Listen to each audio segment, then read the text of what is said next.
والمرسلين وعلى آله وصحبه أجمعين. سبحانك لا علم لنا إلا ما علمتنا إنك أنت العليم الحكيم ولا حول ولا قوة إلا بالله العلي العظيم. Yang saya kasihi Tuan Imam, pengerusi surau Barisan Jawatan Kuasanya, datuk-datuk, datin-datin, muslimin muslimat, hadirin hadirat yang dirahmati Allah sekalian. Rasulullah sallallahu alaihi wasallam mengikut satu riwayat yang disebut antaranya oleh Ibnu Abi Syaibah dalam kitabnya yang masyhur Al-Musannaf, telah meriwayatkan daripada Ummu Salamah yang menyatakan bahawa Rasulullah sallallahu alaihi wasallam setiap kali selesai bacaan tahiyat akhir salat subuh, baginda tak lupa baca satu doa, Allahumma inni as'aluka ilman nafi'a wa rizqan tayyiba wa amalan mutaqabbala. Maksudnya, ya Allah, ya Tuhanku, aku mohon kepada kamu supaya kamu kurniakan rezeki yang bermanfaat. Aku mohon kepada kamu supaya kamu kurniakan kepadaku ilmu yang bermanfaat, rezeki yang baik dan amalan yang diterima. Jadi marilah sama-sama kita mulakan dengan kita baca doa ini. Ikut saya. Allahumma inni as'aluka ilman nafi'a wa rizqan tayyiba wa amalan mutaqabbala. Hadirin hadirat, muslimin muslimat yang dirahmati Allah, tajuk yang kita bincang pada hari ini adalah masa peliharalah.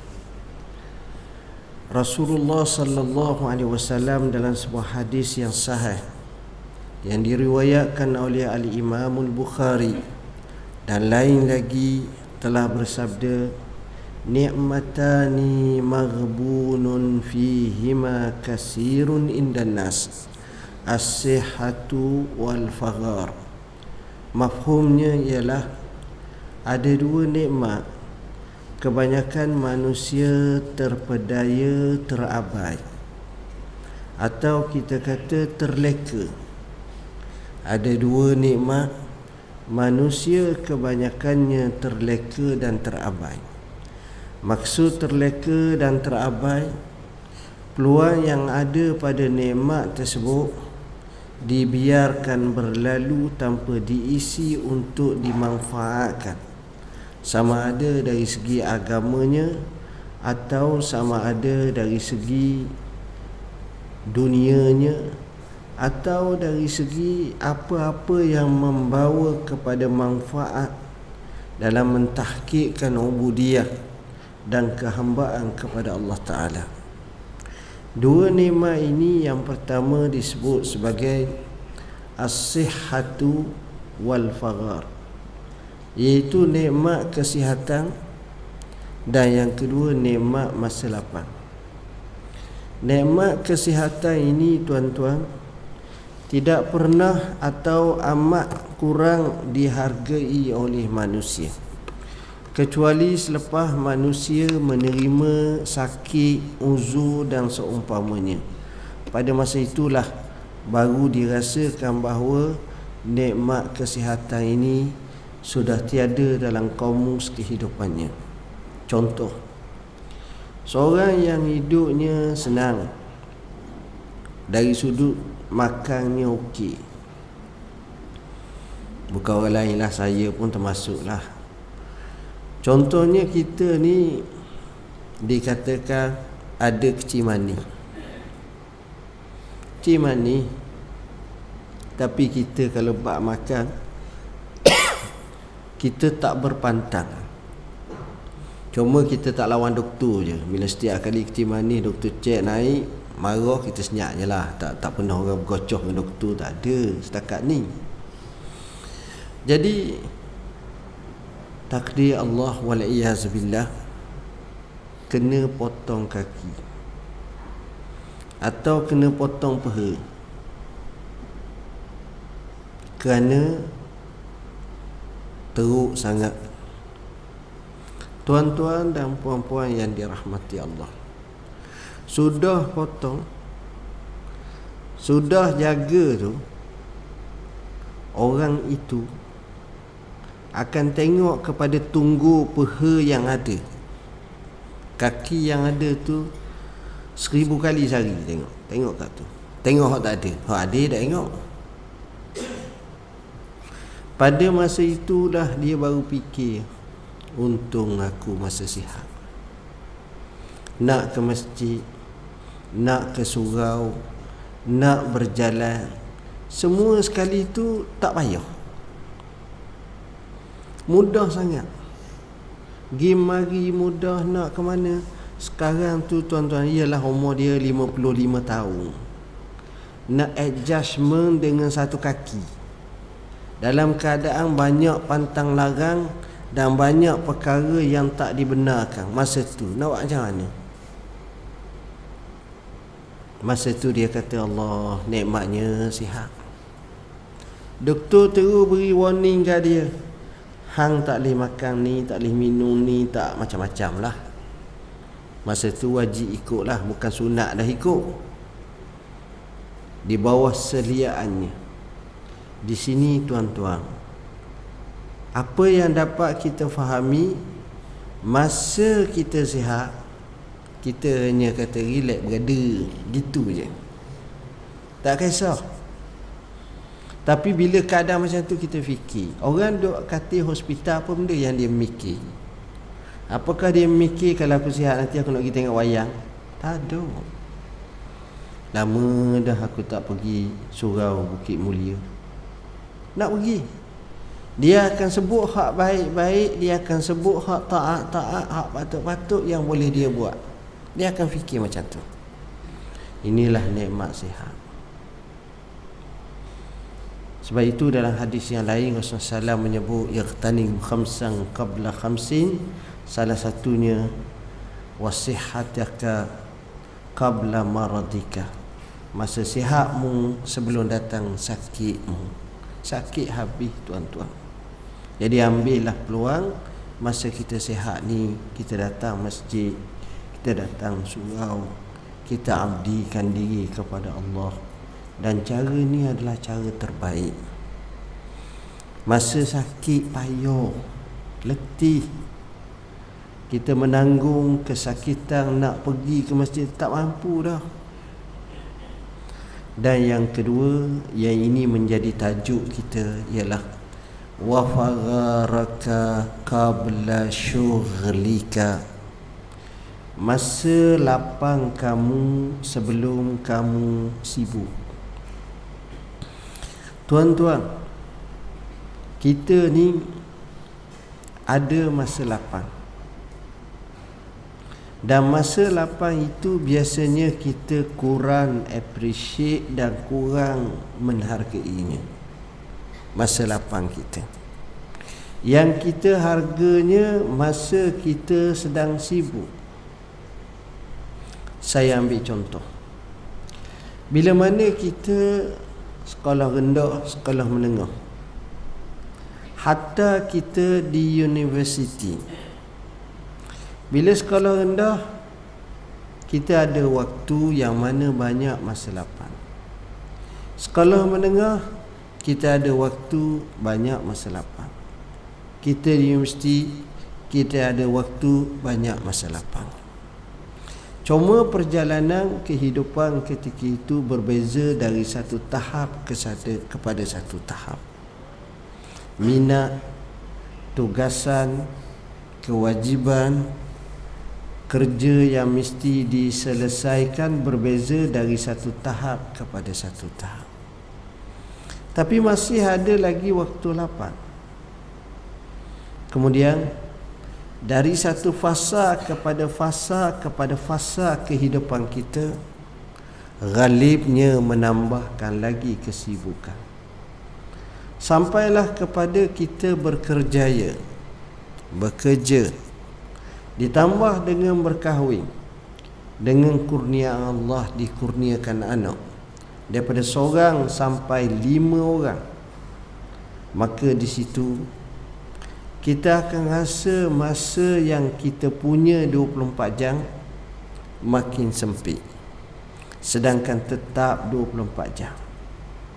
Sementara hal lagi apabila tidak berlaku penyusunan masa yang terbaik, makanya ketika itu kita merasakan kehidupan kita ini seolah-olah roboti, dalam keadaan telah diprogramkan, menyebabkan nak bernafas pun rasa susah dan sukar.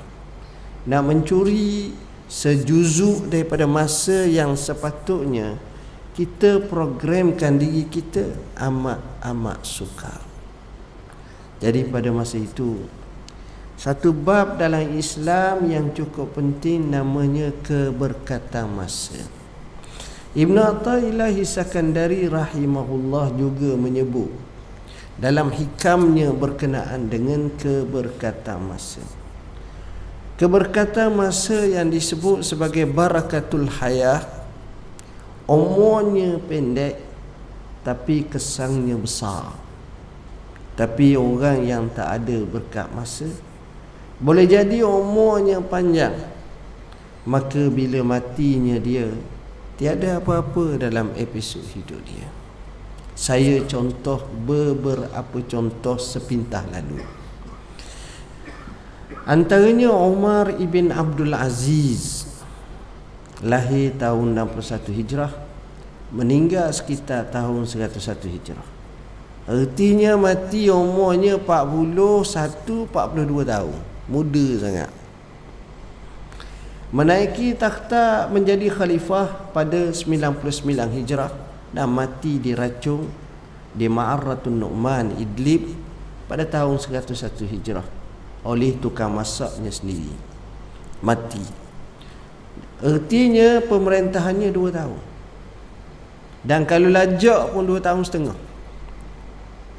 2 tahun setengah ni dalam bahasa orang Melayu, orang Malaysia, tak lepas satu pilihan raya lagi. Betul tak? Tak lepas satu pilihan raya lagi. Siapa berani kata beri saya tempoh 2 tahun, saya boleh selesai banyak benda.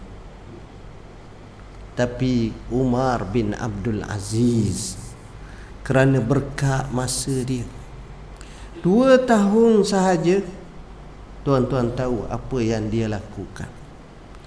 Dia telah membuat satu transform yang cukup besar berkenaan dengan sistem pentadbiran.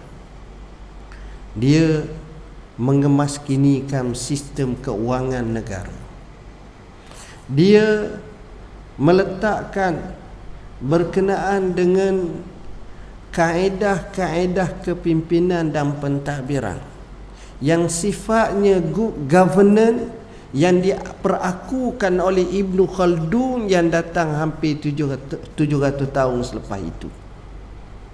Maknanya sebuah pemikiran yang bersifat mujaddid, yang begitu hebat dalam ijtihadnya, dia boleh buat macam itu.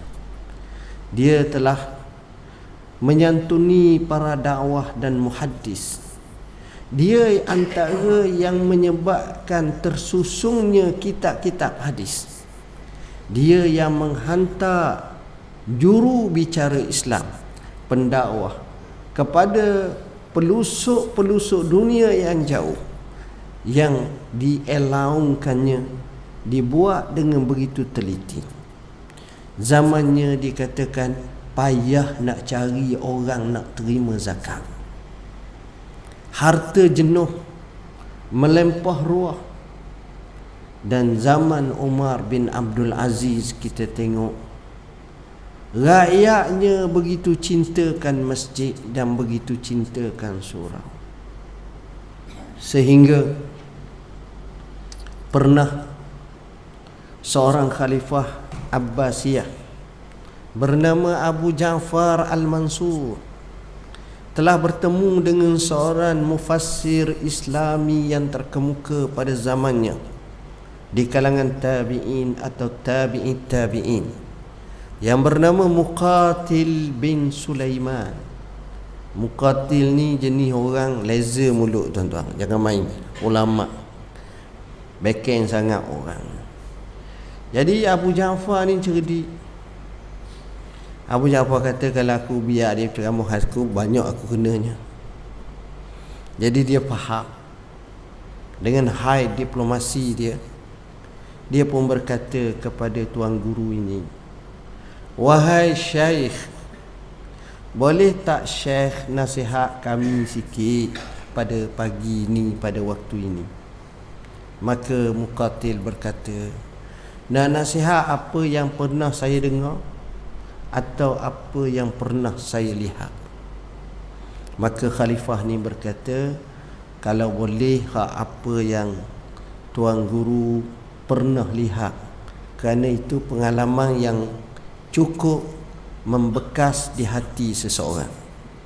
Bila dengar macam itu, tuan-tuan, Muqatil berkata, wahai Amirul Mukminin, sebelum kamu ada khalifah yang dia meninggalkan asetnya jutaan dinar, setiap anak dan isterinya memperolehi jutaan dinar faraid, kerana dia khalifah yang kaya. Khalifah mana ada miskin dah, biasanya kaya.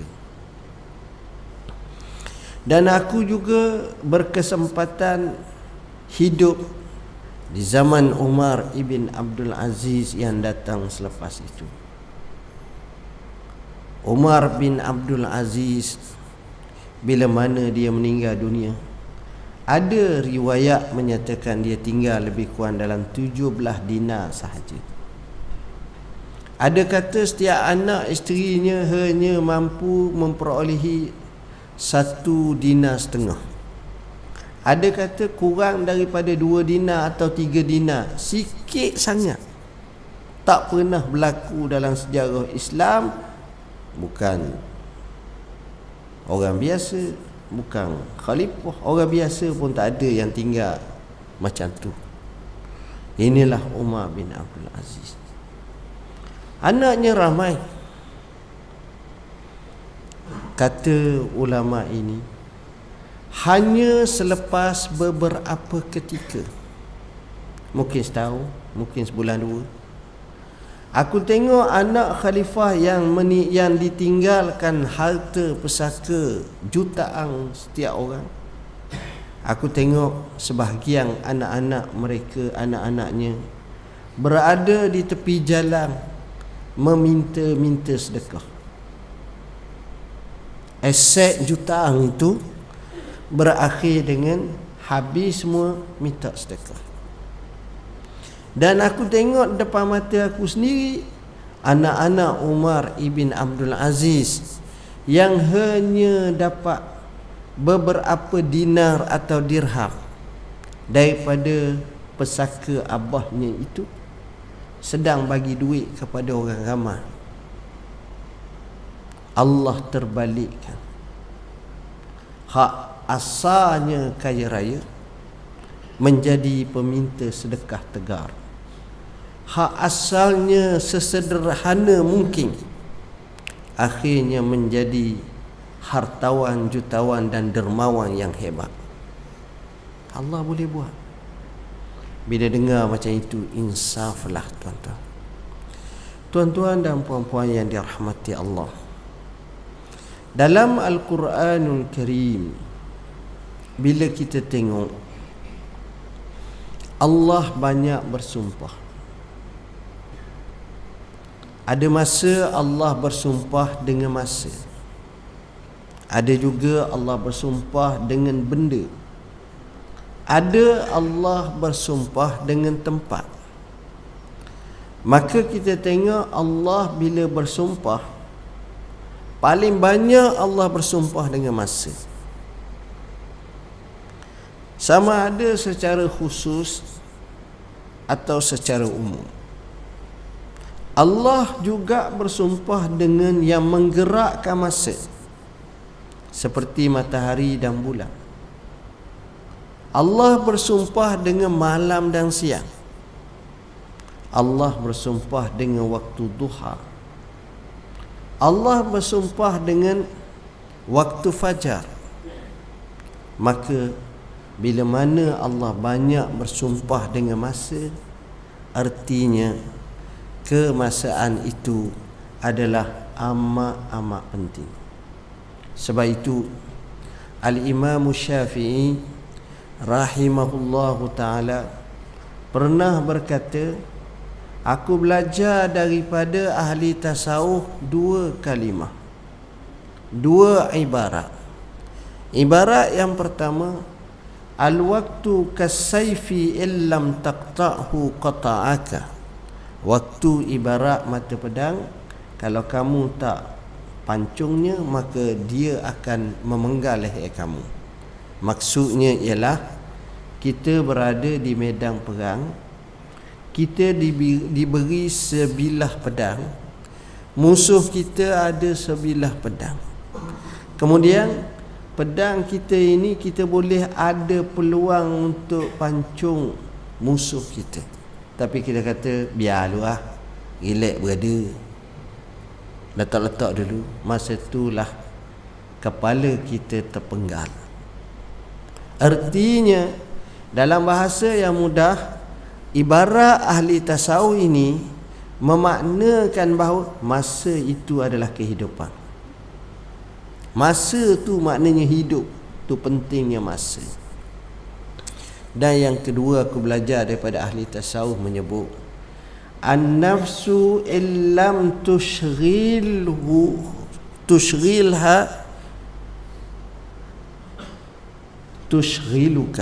Masa nafsu ni, jiwa ni, kalau kamu tak sibukkan dia, dia akan sibukkan kamu. Dia akan alpakan kamu, dia akan lalaikan kamu. Tuan-tuan, ini masa. Masa ni penting sangat. Kepentingan masa ini kita boleh tengok dalam hidup kita. Akan ada satu episod namanya sesak, sedih. Kita naik kereta, kita bawa anak kita, sedang kita berjalan, kita temu seorang, lalu kita pun bagi duit kat dia. Tak banyak, 50 riyal, 100 riyal, cakap sikit bagi dia.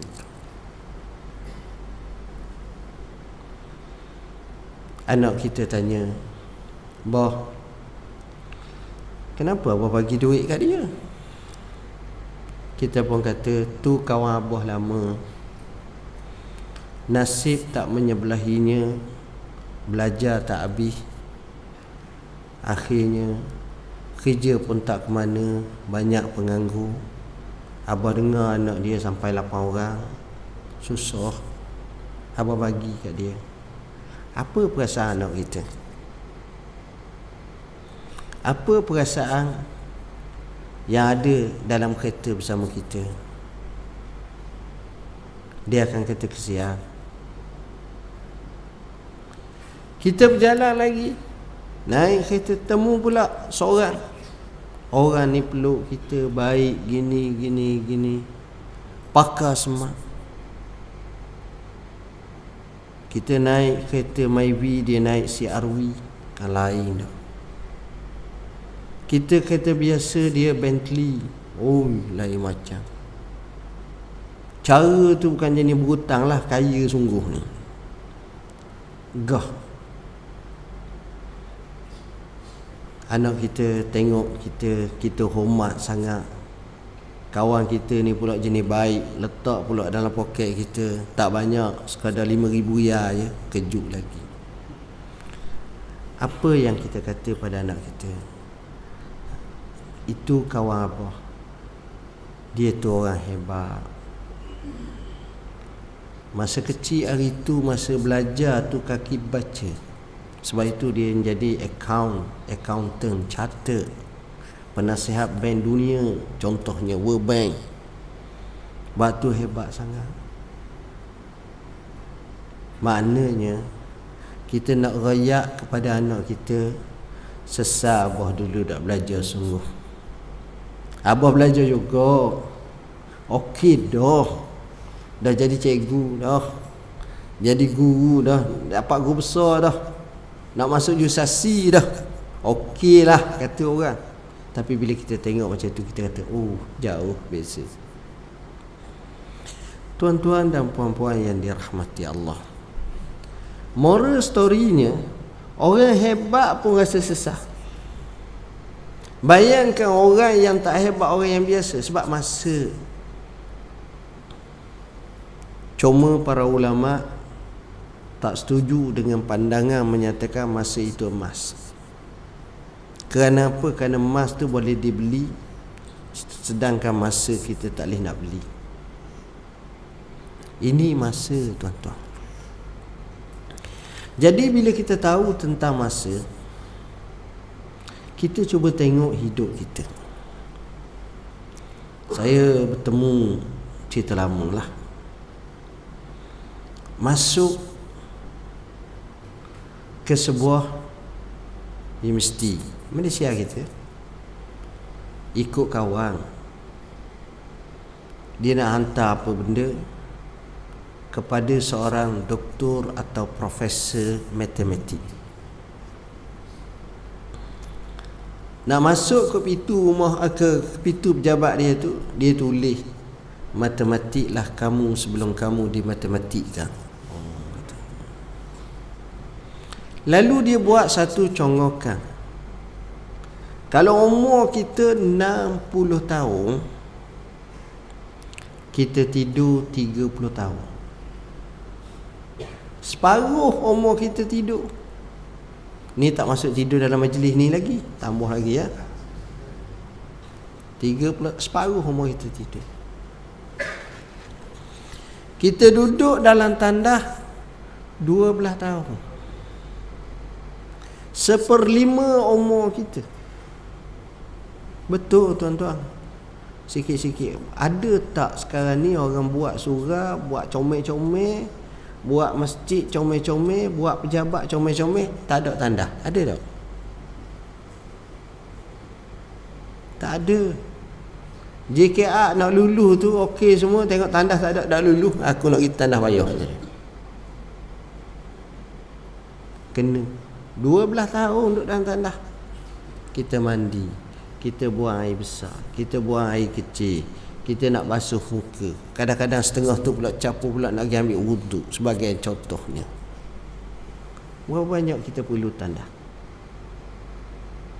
Siapa betapa pentingnya keadaan tu? Perlu tengok. 12 tahun kita duduk atas meja makan, nak makan 15 tahun. 15 tahun ni maknanya 1/4 umur kita. Jarang orang makan sekali sehari. Jadi muka Melayu ni kadang-kadang 8 kali sehari. Ada makan tak Ada tak? Nampak dah tu. Ada. Kena berhenti awal. Makan. Mana ada orang makan sekejap? Tak ada. Tuan-tuan perhati mak-mak jabat. Lepas dia cakap, dia masuk jabat sekejap, cari regu. Mudahkan lagi. Jom kita pergi makan. Dia pantang makan bawah dia akan cari jauh sikit. Masa tu dia guna kafu lah, ramai-ramai 4 orang, 5 orang. Naik kereta. Cara dia makan pula, tengok, dia pergi makan bawah pokok. Dia tempat-tempat mana-mana restoran. Kita akan perhati sejak daripada dia turun kereta nak masuk balik kereta ni, breakfast jadi break slow dah, tak laju dah. Dia duduk order kopi. Hak ni kopi jatang, hak ni kopi janda, hak ni kopi kapal api, hak ni kopi Cino. Tak, tukar baca kopi seorang je. Kalau sekali tu senang letak sekolah ataupun sejak letak lalu. Ni tak. Lambat dah.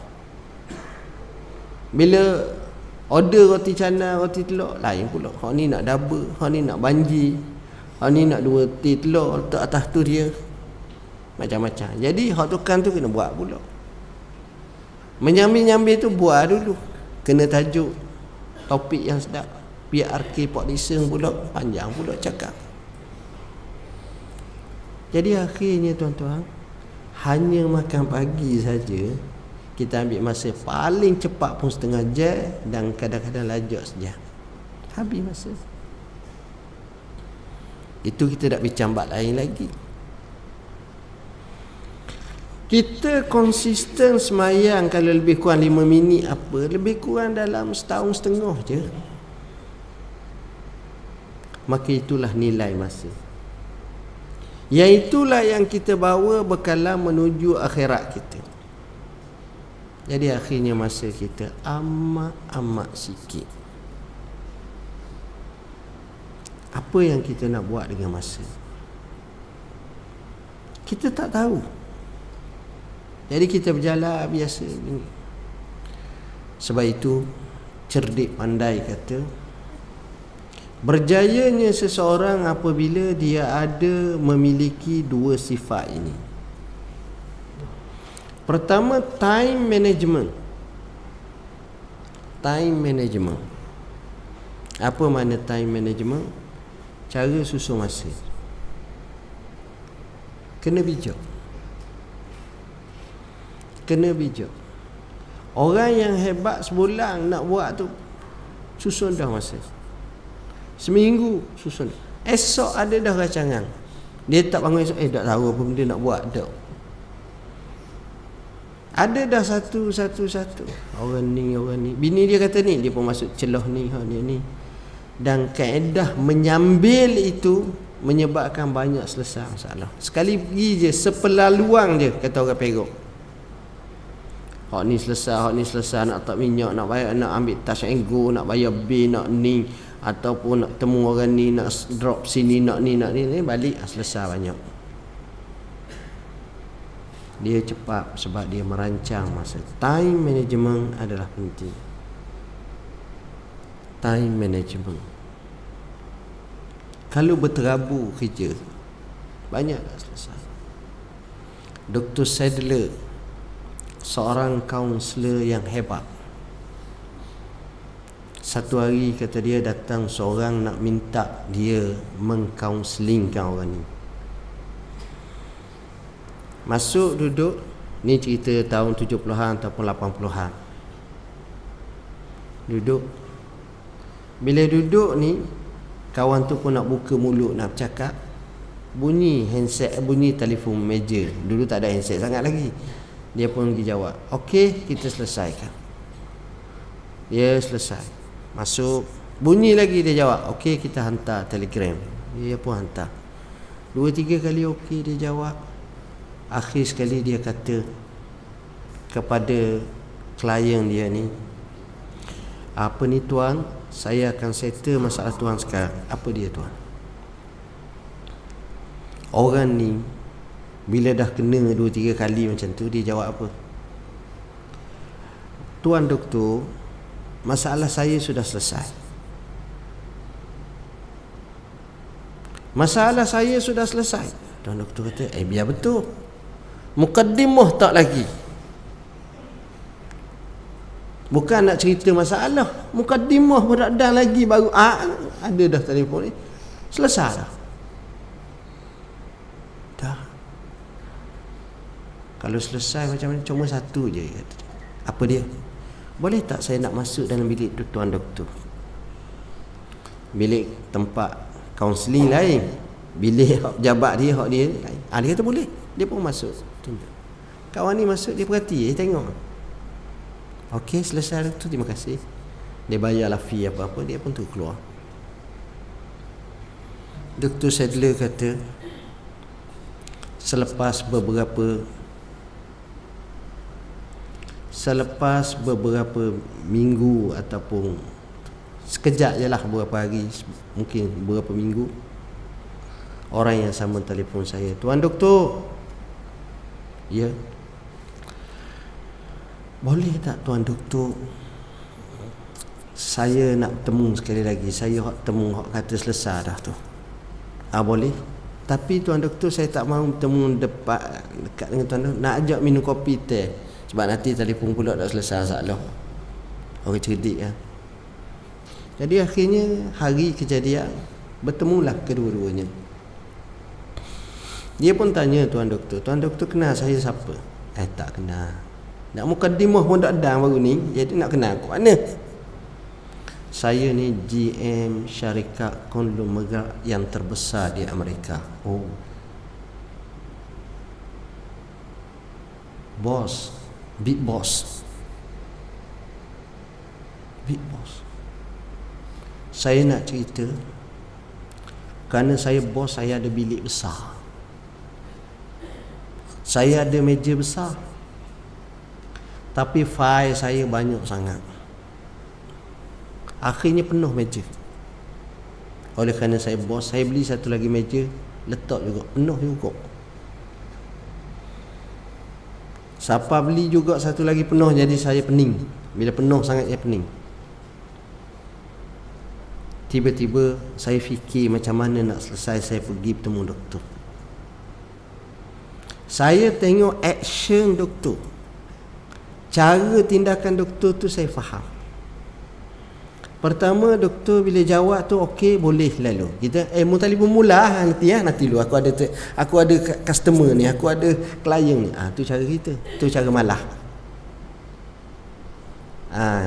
Dia terus jawab. Terus selesaikan.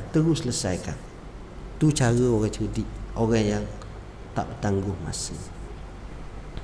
Kedua, bila doktor jawab macam tu, saya nak mentakkidkan lagi macam mana keadaan doktor. Saya pergi cek. Saya masuk dalam bilik doktor, saya tengok atas meja doktor kosong. Kita kosong tu sebab baru pindah ataupun baru nak pindah. Letak fail dalam kotak. Ni maknanya doktor tak bertangguh kerja.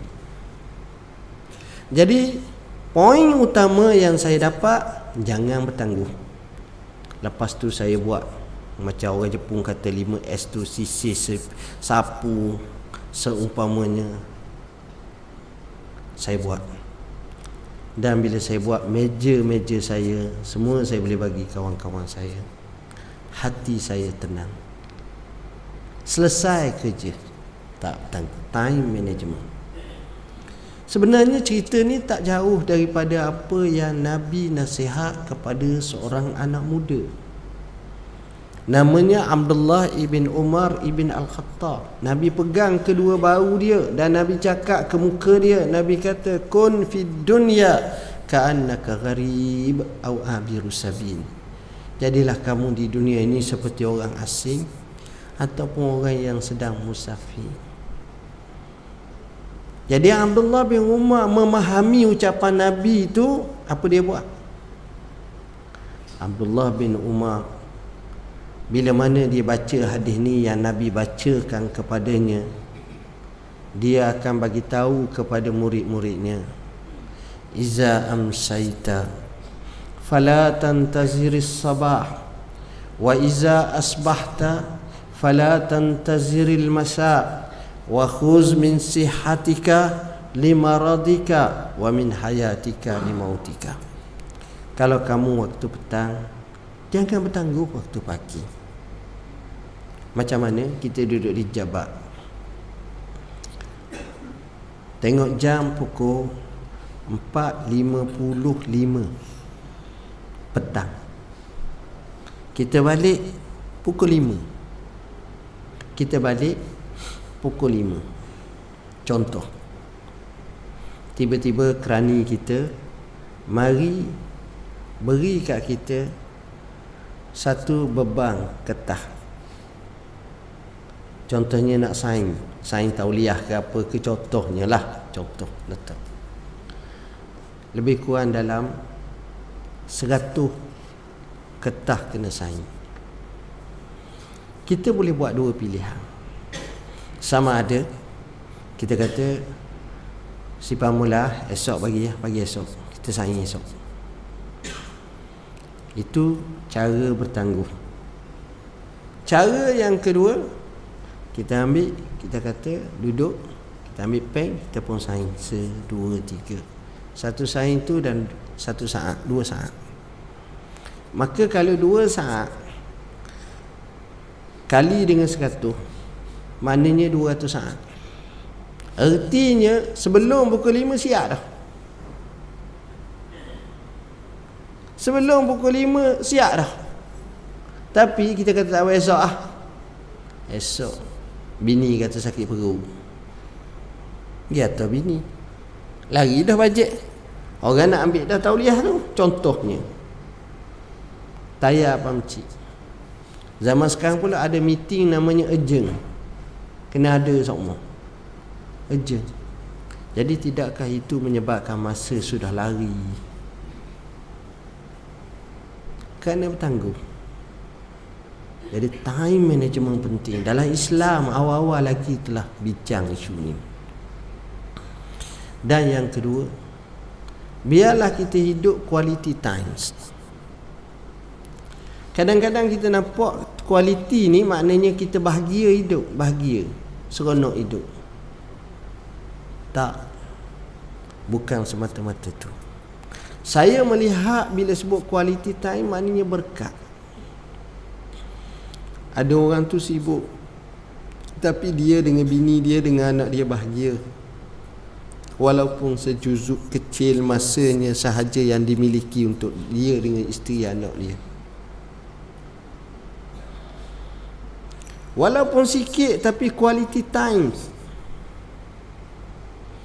Saya kisahkan seorang lelaki bernama almarhum Hassan Al-Banna.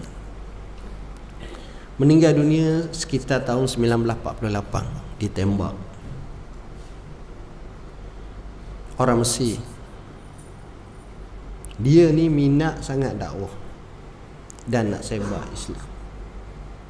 Sehingga almarhum Syekh Abdul Hamid Kish berkata, Al-Banna ni darahnya Islam, dagingnya Islam, matanya Islam, telinganya Islam, hatinya Islam. Dia wakafkan keseluruhan hidupnya untuk Islam. Itu perangai orang. Dia luar biasa semangat.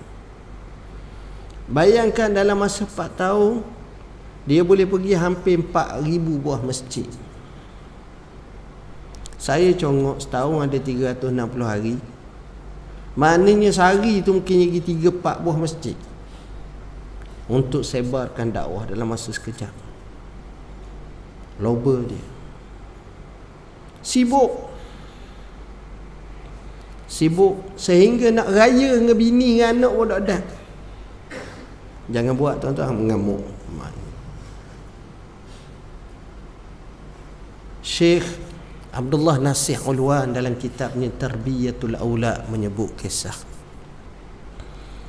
Dia kata satu hari Al-Banna nak keluar untuk menyampaikan dakwah dan pulang selepas raya. Mungkin seminggu ataupun apa. Masa tu ujung puasa. Tiba-tiba anaknya sakit, demam. Anaknya Saiful Islam tu demam. Bini dia pun cakap, wahai kanda, alangkah baiknya kalau kanda dapat paspung lah pergi selepas raya.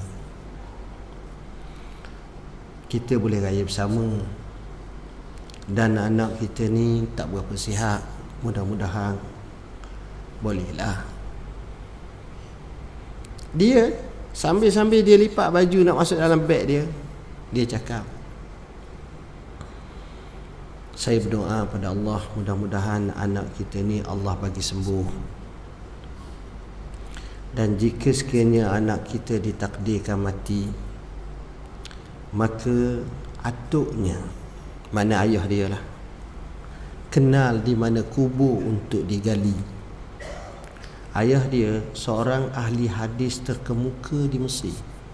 muhaddis, pentahqiq kitab Imam Ahmad bin Hanbal yang jumlah jilidnya hampir 20 jilid. Ayah dia memang orang yang terkenal dengan ulama besar bahagian hadis.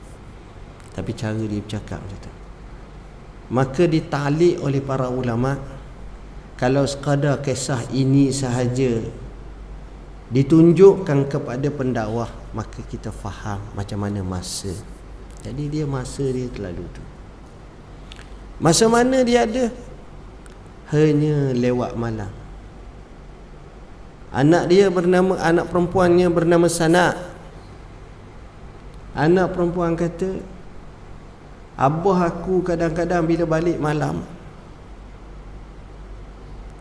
dia tak masuk bilik mak aku dulu, dia akan masuk bilik anak-anak dia.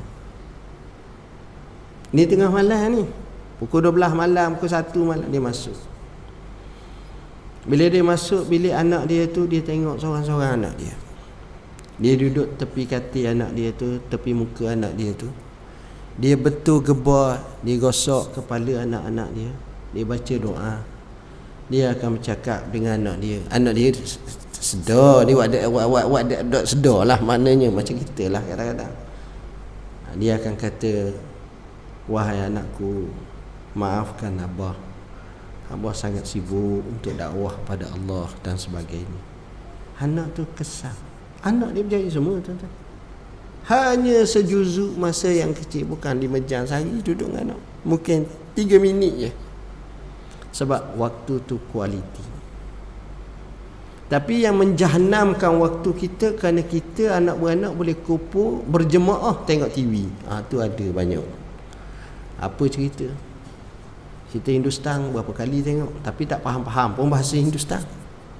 Cerita Cina hak sedap-sedap berlakon pun tengok. Sejak kecil lepas tu tak faham pun bahasa Cina. Sepatah je apa bahasa dah sebut. Ucap selamat datang tu je. Begitulah seterusnya. Kita hanya berjawab macam tu, tapi kita tak rasa ni. Jadi cerita berkenaan dengan masa ni luar biasa, tuan-tuan. Sebab itu mereka akan berjaya dalam hidup bila pandai susun masa. Saya sebut kisah secara umum lah. Bayangkan Ibnul Jauzi. Saya cuba menekuni kehidupannya, yang lahir sekitar tahun 500 ataupun meninggal 595 Hijrah. Ibnul Jauzi dianggap antara penulis Islam yang terbanyak kitab yang dihasilkan. Dia bertembung dengan khalifah yang masa tu namanya Khalifah An-Nasir. Menyebabkan khalifah tak suka dia buang daerah dia sampai ke Wasit, dekat dengan Iraq. Anak dia baik-baik semua, tapi seorang anak dia ni kaki minum arak. Tak betul, namanya Ali. Jadi anak dia ni terlepas daripada dia nak hukum anak dia. Bertegah dia nak hantar kepada Qadi Abdul Rahman, suruh hukum anak dia. Anak dia lari, bergaul dengan ini. Akhir sekali bila dia terpaksa keluar, anak dia pergi balik rumah, cek mana ada duit. Tak ada duit. Akhirnya anak dia mikir, anak Tok Guru pandai kot mikir. Kitab banyak, pergi jual kitab. Hak tebal-tebal sedinar je. Hak kecil-kecil sedirham, lelong. Habis kitab.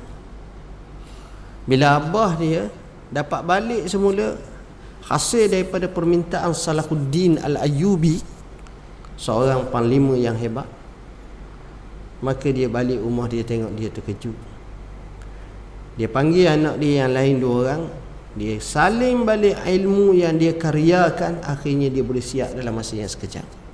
Itu maknanya hebatnya. Imam Nawawi rahimahullah, umurnya 45 tahun je, tuan-tuan. Umur 45 tahun. Tapi ibarat dia mati, daripada dia beranak sampai dia mati tu, dia lahir sampai dia mati, seolah-olah dia nulis lebih kurang dalam 16 sehari. Orang tak nulis umur satu hari. Biasa umur 20 tahun baru tulis. Sebab lepas dapat ilmu dan seumpamanya. Rajinnya amat sangat. Kita baca tokoh yang lain. Al-Muzani, murid kepada Imam Syafi'i. Baca kitab Ar-Risalah Imam Syafi'i saja lebih daripada 500 kali. Tuan-tuan, apa makna? Maknanya mereka ni hak jenis menulis, hak jenis baca, hak jenis mengajar, hak jenis mentelaah, hak jenis apa semua buat. Jadi kalau kita bincang macam tu, kita akan faham kehidupan ni luar biasa. Sebab mereka jaga masa. Mereka mengungkapkan kalimah al-wajibatu aktsaru minal awqat. Kewajiban kita jauh lebih banyak daripada masa yang kita miliki. Tapi apa yang berlaku? Pengabaian masa, sebagaimana kata Dr. Yusuf Al-Qaradawi, merupakan jenayah dalam hidup kita. Tuan-tuan, saya rasa sekadar itulah. Kalau saya nak sampai panjang-panjang, tuan-tuan boleh baca buku kami, Wal Asr, Masa Peliharalah. Buku ni baru siap. Dalam buku ni sendiri pun saya sebut tentang Tomahati, bab yang ke-10. Saya tunjuk buku ni kat dia, suka dia. Macam mana jaga masa. Saya sebut ulama silam, saya sebut ulama-ulama contemporary, macam mana tentang masa seumpamanya mereka jaga betul-betul bab masa. Dan banyak lagi buku lain seperti Syekh Al-Sya'rawi. Ini ulama luar biasa. Dia buat hospital, dia buat masjid, dia derma banyak. Jarang kita tengok ulama bila dia terkumpul padanya 3 perkara. Dia alim sangat, dia kaya sangat, dia dermawan sangat, dan dia berani sangat. Ini meninggal dunia tahun 1998. Tuan-tuan tengoklah, bacalah kisah dia. Dia mati, orang iring mayat dia tak ramai, sekitar dalam 1 juta orang lebih sahaja. Inilah orangnya di Mesir. Kita bincang bab hijrah, kita ada bab namanya fiqh hijrah. Saya sebut dalam fiqh hijrah ni banyaklah kisah-kisah sebenarnya. Al-Kafi, satu buku yang saya sebut hadis kun fid dunya tadi itu, Imam Nawawi. Saya nak buat buku ni 18 tahun tuan-tuan. Nak siap buku ni 18 tahun. Sebab apa? Sebab demi masalah malah. Saya tulis hari, saya berehat 16 tahun. Sambung pula, berehat lagi, akhirnya siap dalam 2 tahun lepas. Kita di Pejabat Mufti selalu keluar bayan linnas. Isu sebab, isu apa semua sekali, kita ada bayan linnas. Di Pejabat Mufti Wilayah Persekutuan, kita jawab soalan-soalan. Sekarang ni hampir 2000 soalan kita jawab. Boleh layari laman web www.mufti.wp.gov.my. Dan bayan linnas ni kita susun. Alhamdulillah, laman web kita 4 tahun lepas 25,000 orang pengunjung dia. Tapi sekarang sudah mencecah hampir 10 juta orang. Jadi itu maknanya kita cubalah seupaya mungkin, dan kita nak gerakkan semaksimum mungkin untuk menyebar luahkan masalah-masalah dan masalahnya. Sebab itu saya selalu kata pada sahabat-sahabat saya kata, saya sendiri, saya tengok orang kaya, saya tak dengki kat dia. Saya tak dengki orang kaya, tapi saya paling dengki sekali bila saya tengok orang relax banyak masa dia. Congok, ya Allah, geram sungguh kita. Hak tu kita rasa kita tak cukup kaki, tak cukup tangan, tak cukup masa, tapi dia relax berada. Allah, hak itulah saya kok tengok. Yalah, kalau jadi Sayyidina Umar tu bolehlah tapuk seorang-seorang ni, tapi bukan kita Sayyidina Umar. Maksud saya, sayanglah masa anda. InsyaAllah, mudah-mudahan tuan-tuan baca masalah peliharalah masa ni, tuan-tuan akan dapat tengok sejuzuk daripada buah fikiran kita. Tengok macam mana tokoh-tokoh hebat jaga masa. Kurang-kurang kita dapat mengambil masa yang ada sebelum kita menemui Tuhan kita. Aqul qawli hadza wa astaghfirullahal azim li wa lakum. Bismillahirrahmanirrahim. Allahumma faqihna fid din, alimna ta'wil. Allahumma ja'alna minal ladzina yastami'una al-qawla fayattabi'una ahsanah. Wa sallallahu ala sayyidina Muhammad. Walhamdulillah. Wassalamualaikum warahmatullahi wabarakatuh.